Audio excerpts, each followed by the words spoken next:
Hello and welcome to an all-new episode of Talking Fear the Walking Dead. I am one of your hosts, Kente, all the way live from Los Angeles, California, and I'm happy to be here with you. I'm also joined by the one and only, the Captain, Captain Olaf Barbosa. How are you doing?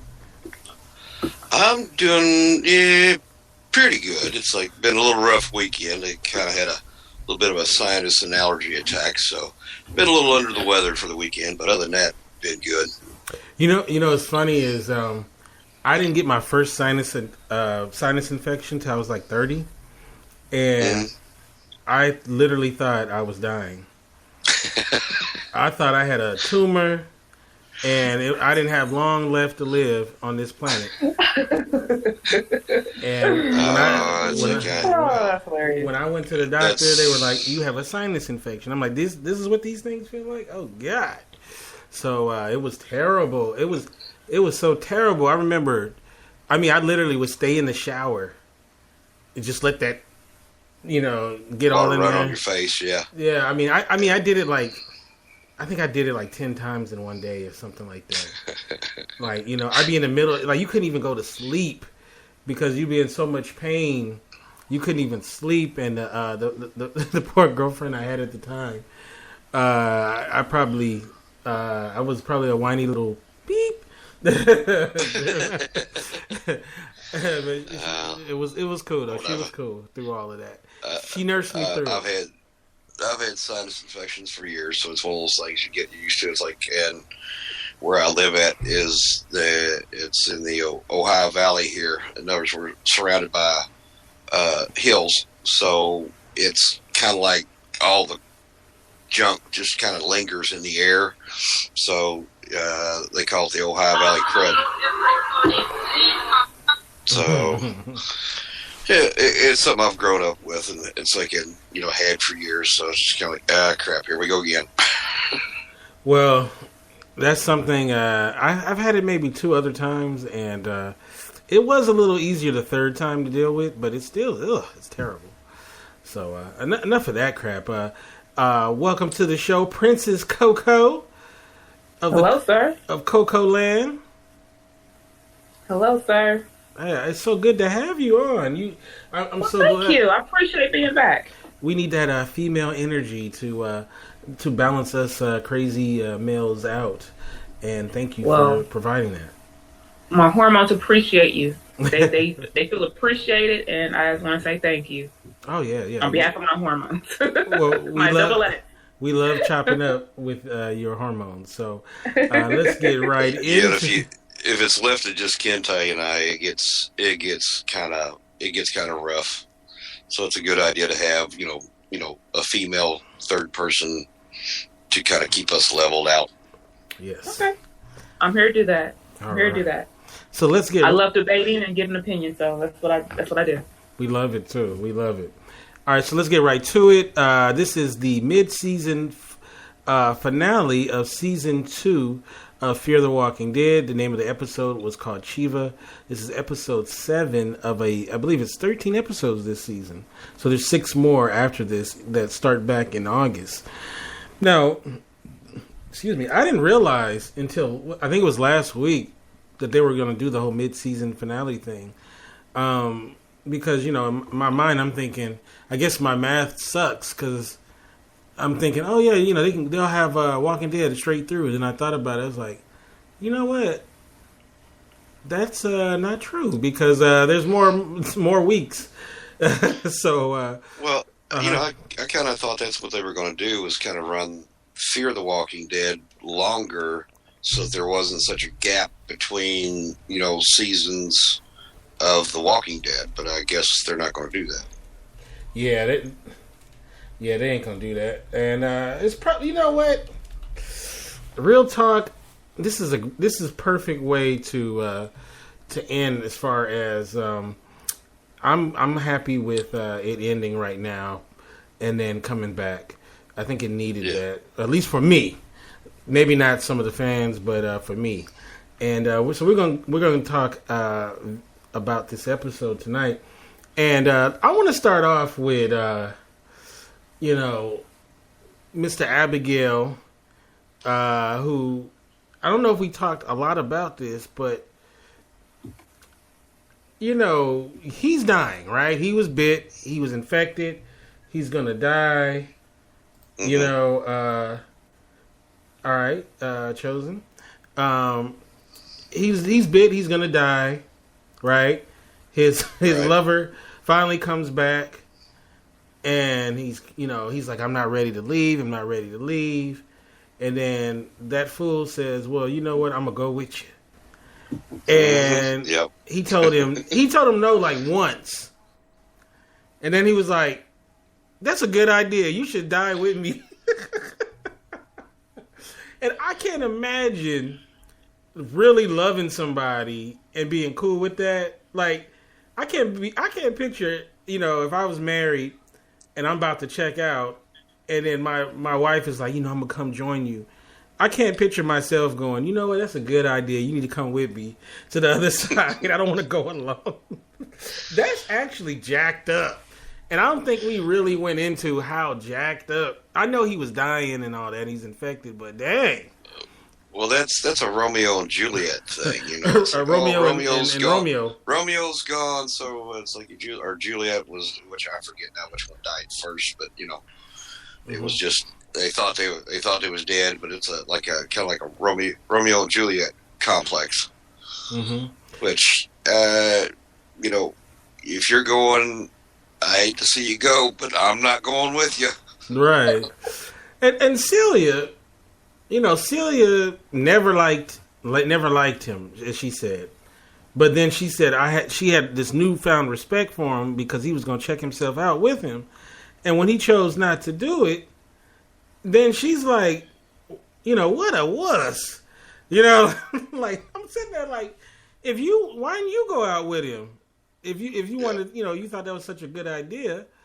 She's like literally pissed at him because he didn't commit suicide with Thomas Abigail, which I found pretty funny, to the point where she wanted him gone because he didn't he kill himself.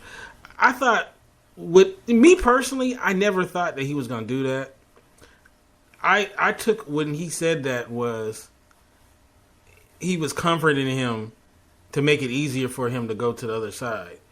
Right. I mean, maybe he really did think about it for real, but I said he thought about it. Then he thought about it again. Then he thought about it again. No, right. I'm not going to check out. Right. And so I never thought he was going to do that. And I thought what he gave him was actually pretty good. That it helped him get to where he could pass on. So, if you look at it like that, it was nice what he did for him. Yeah, he gave him what he needed to get him to accept that he was not going to make it. Right, and then he shot him in the face. So I was wondering, at first, I'm watching this whole episode, I was a little like, okay, she's mad because he didn't commit suicide. And then I realized what she was really mad about. And that's, where I got messed up was because he shot him in the face so he couldn't come back as a walker.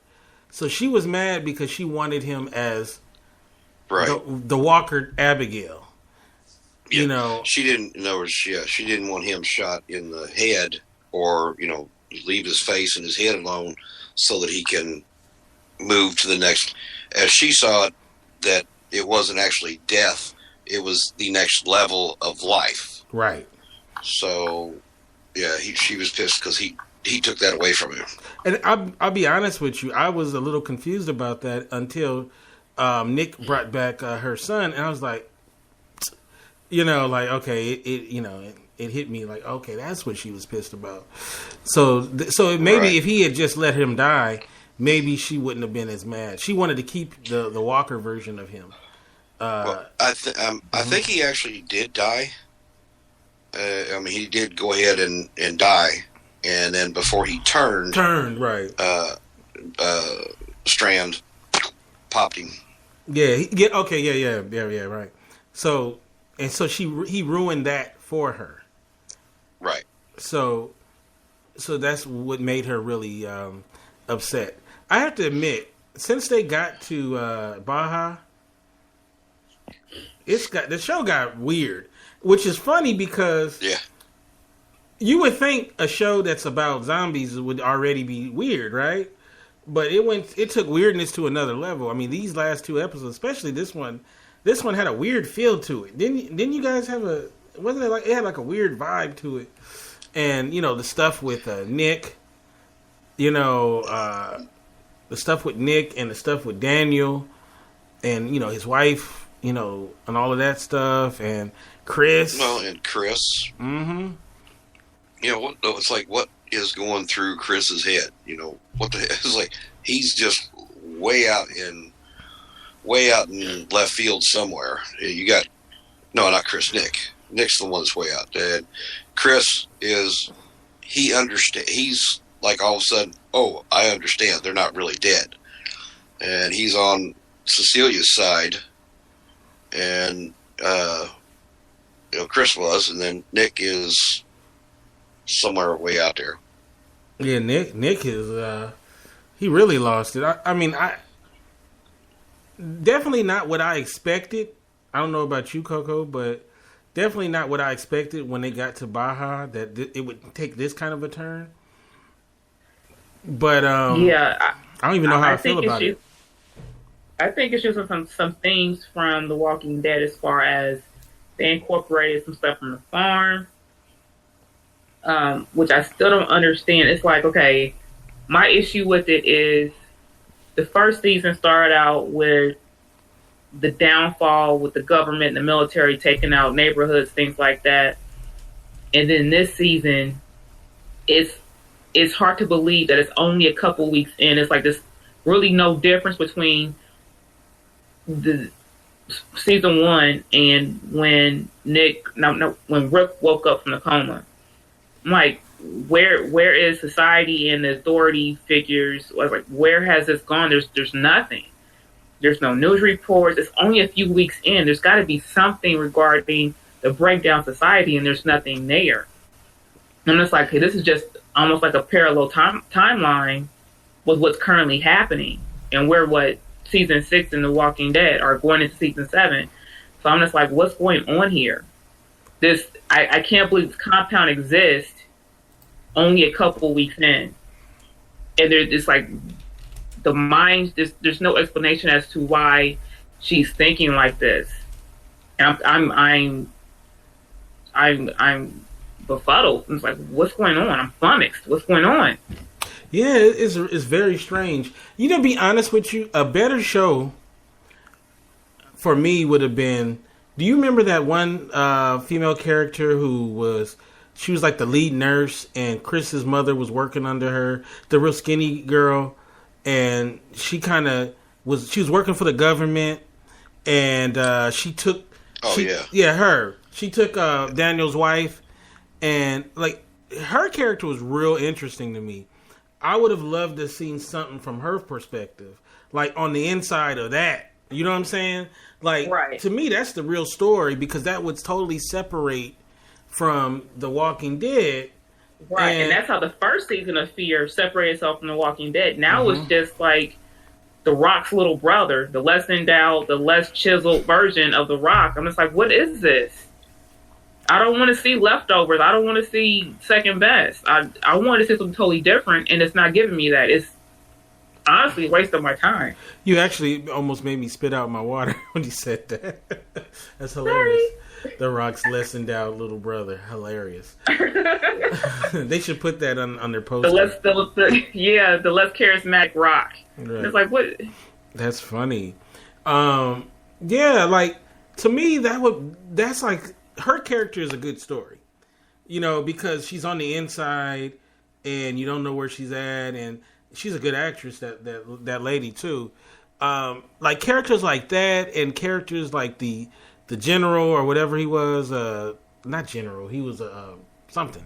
I ain't the military guy, but like those kind of storylines I really was interested in, and really get to see. Like, I would love to have seen how the military, maybe if they had focused the show on a platoon or something, and how from that military point of view, that'd have been cool as hell. And to see where did the military go? Explain the breakdown of society. It would have explained that, and it maybe even get some insight as to how it started. But it's just rewarming up leftovers of The Walking Dead. You have the farm with Herschel, storing people in the barn.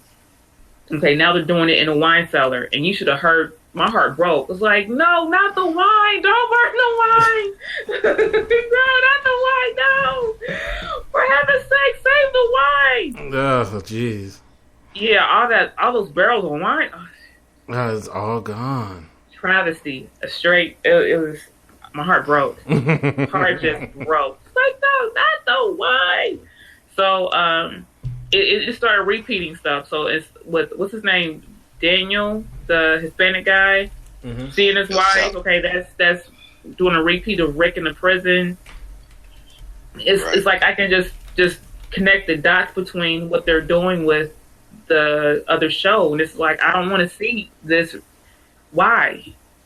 Right. Just why? Right. Yeah. Well, I was like, at that one point, he grabs Ophelia and starts to run. And says, "Come on, your mom's on the other side of the gate. She's waiting on us." Like, okay, he's gone across. He's flipped out now, so fully flipped out. Like, and what really caused him to snap? I was like, he's saying the lady that owns the compound, she's crazy. This is not holy ground or whatever. Okay, I can see his point because stuff's a little cuckoo. But what caused him to snap like this? To see his dead wife, and then to want to light up the wine cellar, and with him in it. Yeah, right. To be able to join her. Do we think that he's dead? Oh yeah, he was standing right in the middle of that fire. Well, but we watched Glenn, like wait, I knew Glenn was dead. Flag on the play, timeout. Flag on the play. Glenn is invincible. Because they won't kill him off. We don't know until I wouldn't be surprised. I wouldn't be surprised if somehow Daniel didn't die. But the way the mind state he was in, he didn't look like he was trying to leave that place. So because he lit the fire and he stayed right there. Normally for him, he would have bounced. Right. Well, and he saw his wife coming towards him and hugging him when he dropped the lighter. So yeah, he's going to stay there. He may not be dead, but he's going to be a crispy critter. Let me see if he's. Where was that woman?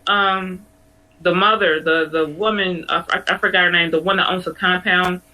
When Madison locked her in there, I know she stayed really quiet because she don't want to increase her chances of getting eaten immediately.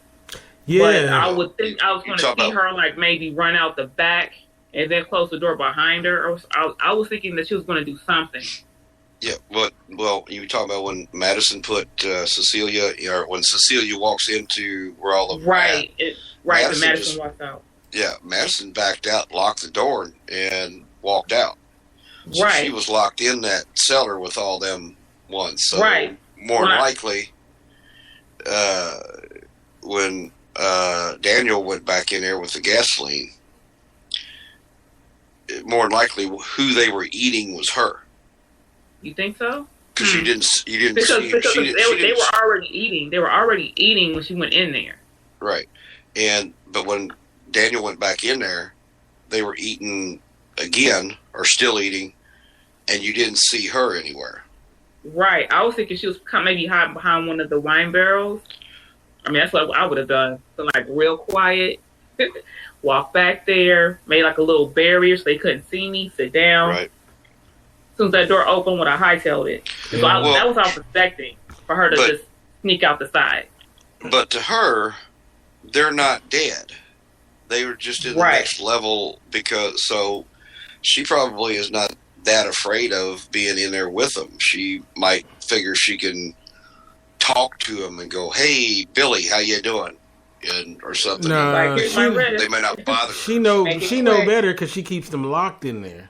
So it ain't like she lets them roam free. So but the look on her face was almost like she was tearing up. Right, she and it was almost like she wanted to be there too, though, to a certain degree. So It's almost like she accepted her fate. I saw her tearing up, and she was quiet. She didn't panic, but it's almost like she accepted that. Okay, now today's the day she's going to cross over. Right. Crossover. Yeah, but you don't cross over. Once they eat you, they eat so much there ain't nothing left. So to change, so she ain't gonna change. She's gonna get demolished. Right. Yeah. So, yeah. Fully eaten. I was a little disappointed in that. I was hoping there was a different ending or something more. I don't know what I was hoping, but I was hoping for a bit of originality. It's just like this is the farm catching on fire, Herschel's farm catching on fire. They leave. This is all this is. They're going to try to go back to the boat. I knew they were going back to the boat because they spent that money on that set. So I knew it was going to focus maybe on the boat. Back to the boat. Really see no point. Back to the boat. Yeah. Yeah. So they go back there because that's the only option they had. Right. So also too, we got to go back to Travis and Chris. I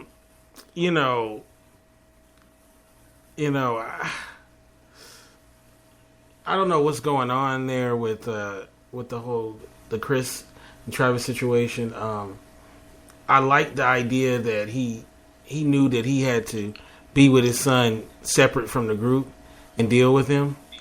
I did like that he made that decision to be with his son, and I thought that was pretty cool. That his father, a father said, you know what, I need to worry about Chris, because the truth was, when his mother had to be put down, he needed to take more of a proactive approach then to deal with Chris, and I guess he was just hoping he would adjust. It's like okay, I'm confused. I got confused on who's who. Chris is the one that likes to cover himself with blood. No, right? that's Nick. Yeah. No, that's Nick. Oh, that's right. That's no, Nick. Okay. I thought Nick was Travis's kid. No, Nick is that is so funny. No, Nick is Madison's kid who covers himself in blood. Chris. Okay, so it's Chris. Chris is. Okay. Yeah. Okay, now, gotcha. So when Chris's mother had to be put down, I think he realized that. I think he was hoping, like a lot of us, when your little cousin looks crazy, you hope, well, maybe he'll just grow out of killing, the neighborhood animals. Like, instead of getting them some help, So I think that's what he was kind of hoping, was like he'll eventually, and he, he's still suffering from that.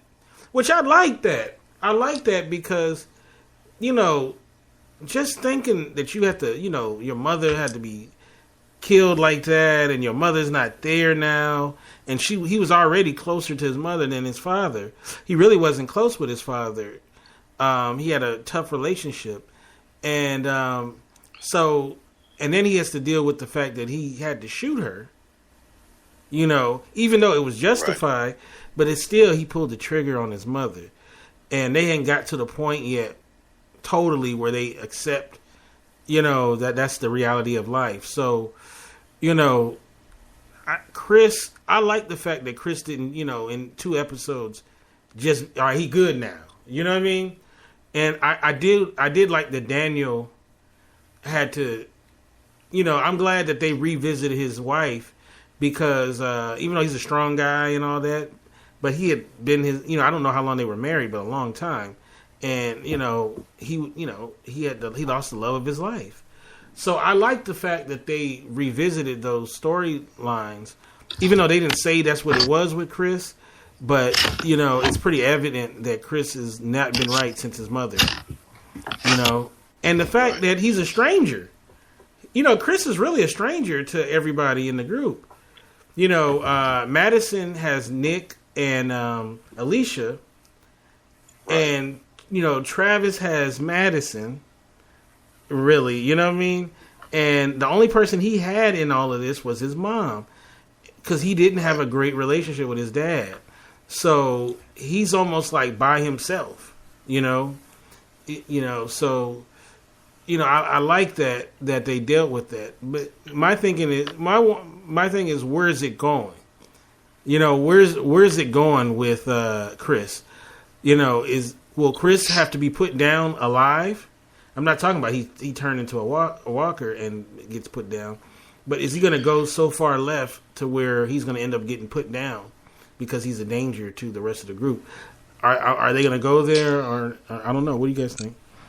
That's a possibility. He's just going to get to a point that they're just going to let him go and let him go do whatever he's going to do, because he was trying to get away from the group. Now, this episode he was trying to get away from the group, and Travis went to find him, and did find him, but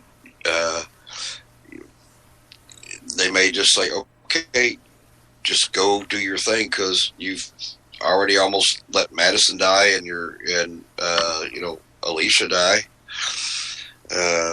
Stand over top of him with a knife, didn't know what he was going to do, so they may just let him go finally. I think the real breaking point is when he killed that guy on the boat. It's like I think that was just like that trip down the stairs that got everything rolling. Because he seemed, for the most part, he seemed cool up until that point. Where it's going, I think it's just going to be our desperation now. Is what I think they're doing, instead of focusing on how society went downhill, they're going to do just another storyline. And it's like they haven't written anything to get me attached to any of these characters yet. Nobody's standing out to where I'm like, I'll be hurt if someone got killed.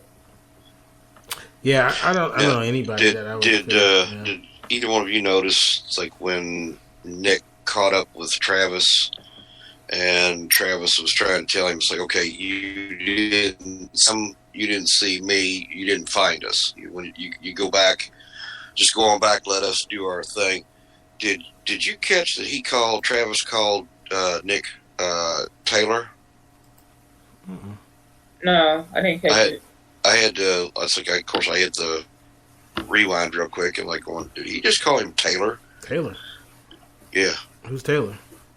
I don't know. He was talking. It's like Travis was talking to Nick, and he said, "Taylor, you didn't see us. We're not here. You didn't find us." Maybe that's his last name. No. Tell her. Tell her. Yeah. Was it tell her? Tell her. Yeah, I think it was tell her.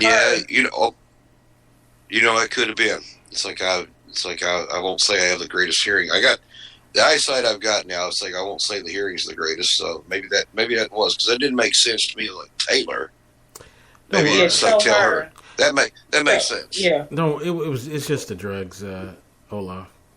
Yeah, the infection, the allergies. Yeah, it's real easy. It's the drugs. The crack in the meth. That K2 got you messed up. Yeah, I was like, Taylor. I'm like, I don't remember that. Okay. And I was thinking maybe he had called him by his real name, but I checked IMDb and his real name is Frank. So I'm just like, that's what I did too. I'm like, well, did he goof? Because it's happened in movies before. Yeah. Not this one. Yeah. Tell her. Yeah. Yeah. That's funny. Tell her. Yeah. Okay, so getting back on track here, where does the group go now? I mean, now we have Travis and Chris. They are off doing their thing. Nick is now separated from, his thing. From the rest of the group. Daniel, we don't know if he's alive or dead. So now the group is Alicia. We have Ophelia, we have Madison, and we also have Victor Strand. Those are now the group. So I just don't see Madison leaving without Nick. I don't either. She got those apron strings on tight. Mm-hmm. Now I see her leaving without Travis, but she ain't leaving without her baby. So right. So my question is, I just don't see, they're not going to get on the boat and drive off. So something's going to happen to which they all reunite and whatever. So I don't know. What do you guys think that might be? I mean, or do you guys? Maybe you guys think they're going to get on the boat and? I don't think Nick's going to go with them. I mean, he's comfortable to be covered in blood and walking around the dead, and he says, I can't die, or I'm untouchable. I'm immortal. He covers himself with blood and walks around between all of them. They don't bother him because they think he's one of them. He's comfortable with the dead, so he's not going to leave probably not going to leave the orchard. He's going to stay there and keep things going. Mm-hmm. I think one of two things: either he's going to eventually get back on the boat. He's going to walk out his feelings, follow them back to the boat, get on, or he's going to hang out with Chris and Travis, and everybody else is on the boat is going to hang out along the shore until everybody else gets back on the boat. I don't think they're done with them yet. They can't be. Oh yeah, definitely not. And this group is going to stay together. I just don't see them not. And like I said, I don't think the jury's out that Daniel's necessarily dead. Even though everything that we saw, he should be dead. Right. But it's TV, so who knows? But Luis, you weren't sure if Luis was dead or not because they never did show whether they actually killed him or didn't kill him. You know that he got hurt and that he would, if without help, he would die. But they never actually showed him being dead or anybody, popping him in the head to keep him from coming back to life. That's why Nick was able to go get him and bring him back to Solis. That didn't make sense. Like, why would they leave Luis like that? Like, you know what I mean? Like, they're pretty good about, taking someone out so they don't turn, but they just decide to leave him on the boat as a walker? So if they ever have to come back to the boat... I'm surprised he didn't walk off. I mean, he's on the boat.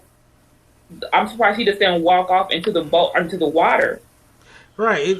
And that was kind of strange. So I guess they did that to... They were gonna... He was gonna...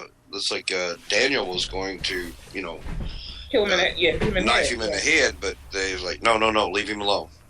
So they left him to turn.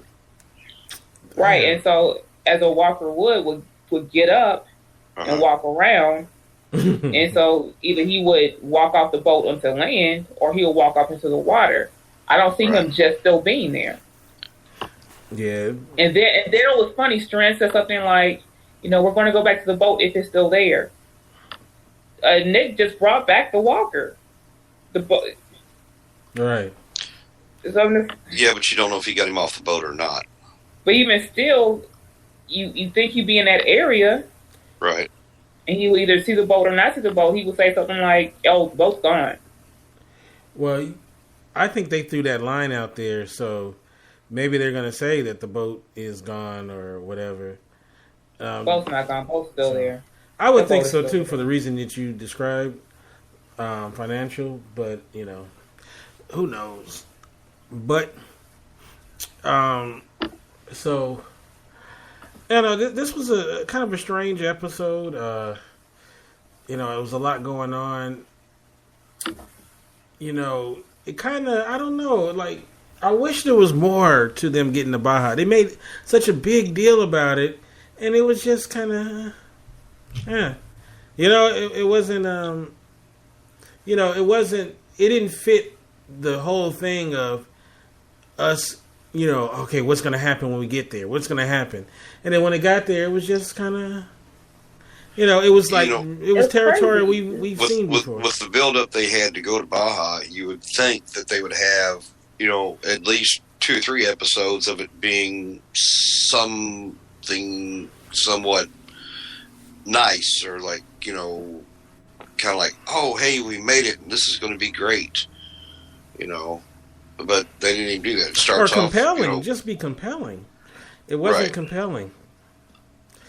It wasn't compelling at all. So I don't, like I said, I don't know where they're going from this. or where to go from this. If they hop on the boat, where they're going, they're going to go to, they're going to Brazil. Maybe they go from maybe they go from Baja to Tijuana. Do they go back to L.A.? Do they go to New Jersey? I mean, what the hell? You would think they'll be trying to get like news reports, listen to what's going on in the country. They're not doing any of that. Yeah, but all that stuff is broke down though. In a matter of 2 weeks, there's no TV, there's no radio, there's nothing in about 2 weeks. Yeah, that's all gone. I can't buy that. I mean, because they had the military, there should be some type of channel someplace that's open. Something. The internet is vast. Anybody can post to the internet. I'm sure electricity of some sort is still running somewhere. There's got to be something. So, we'll see what happens from this point forward. But I think I needed a break from this show. I needed how long is it going to be? What month is this? May? Yeah. So May, June, July, August, 4-month break. So I guess that's the length of the Preacher show. And so, I think it's good. I think it's a good thing because, we had, what did we have? 15 straight weeks of Walking Dead. And, people got to understand, like, because a lot of fans, they want it every week, all year long. And it's like, you got to miss things. You know what I'm saying? Like, you got to, sometimes you got to, your lover got to go away for you can miss them. So I think it's a good thing. So, and we're going to get another, 14 straight weeks of Walking Dead to close out the year as well. So, so that is it. And, we'll come back and hopefully it'll get better. So I'm not seeing it getting better. I think tonight was my final episode watching Fear the Walking Dead. I was just like, I can't. There's no point to this. I'm looking at the Rock's little brother who don't like working out. He don't like flexing. He don't like showboating. I'm just like, I don't want to see this. Mm-hmm. The writing's not there. It's not engaging. Like you said, it's not compelling. Mm-hmm. Stuff's not making sense. There's no real villain. There's got to be something to keep you coming back. And for me, I didn't like the first 2 seasons of The Walking Dead. But what kept me watching was the cliffhanger after every episode. You didn't like the first 2 seasons? I didn't like it. I felt that, stuff logically was out of place. I was like, this is stupid, blah, blah, blah, blah, blah. But I kept watching because that cliffhanger at the end of every episode kept me watching. There's nothing going on with this show, especially at the end of the episode, that makes me want to keep watching. I agree with that. I don't think there's ever any cliffhangers on this show. But that would be fine if the episodes were more compelling and they weren't retreads and stuff that we've seen in the other one. And it's like the show is CSI, LA / Mexico, basically, or TWD LA / Mexico. CSI South Dakota. Right. It's like with me. I like the show. I mean, it's all right, but when it's like 8 o'clock, it's like when an hour before it's getting ready to come on, I was like, oh yeah, I need to watch that. It's not like Walking Dead where I'm like going, okay, nobody talk to me after 8:30 and all this. You've got your regiment that you do to watch The Walking Dead, and I don't have that same. I like watching it, but I don't have the same. Like, oh, I've got to do this. Yeah, for fear. Honestly, if it wasn't for this show, I'd probably wait till the season's over and watch them back to back, until I got tired of it, So, we'll see. Like I said, I'll give it to the end of this season, and we'll evaluate whether to even continue on with it.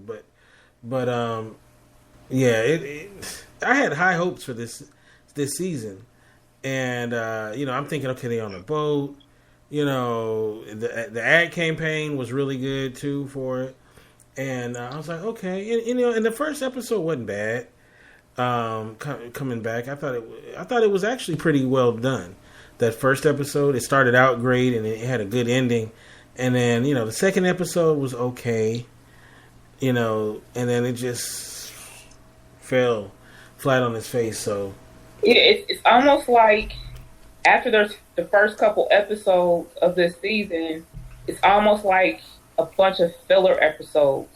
There's no real climax to anything, and it's like this is boring. It's like, hey, now I want to watch Game of Thrones. I don't want to see this anymore. I want to give this episode like a final shot, and I was going to determine if I'm going to still keep watching. I can't keep watching. I can't. Oh yeah. I can't care. I cannot care less what's going to happen to these people. If you get on the boat, if you get a flat tire, everybody gets eaten, or aliens come get you, I couldn't care less. I actually wouldn't mind that aliens. No, I'm just playing. But yeah, I was just hoping like if they would like tie in a Breaking Bad storyline into this.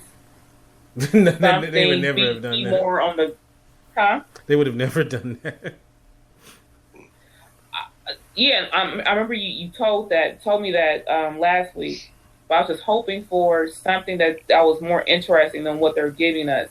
Mm-hmm. I mean, at least from a government perspective, showing us how society, people behind the scenes controlling everybody. Like, we're going to be safe. We're going to start over again. We're going to do the elite of the elite. Right. Nothing at all. I thought it was going to be eugenics at its best. Nothing. I like that. Nothing but The Rock's little brother taking a nap. Shout out to Rock's little brother, whoever, if he has one. I don't know. I don't think he does. Okay. I don't think he does. He's like listening to the show like, the hell, I'm pretty cool. What? I'm cool too. It's not all about Dwayne. Yeah, it is. Damn. Oh wow. Hey, drumhead. All right, now. He left. Okay. I'm gonna start off with Princess. How can people get you in social media and such? You can follow me on Twitter. I am ONE_TRU_LUV. One True Love. All right. And Olaf, how can people get you in social media and such? Well, you can stalk me on both Facebook and Twitter at Olaf Barbosa, but just don't stalk too close because I do get nervous and I do have an itchy trigger finger.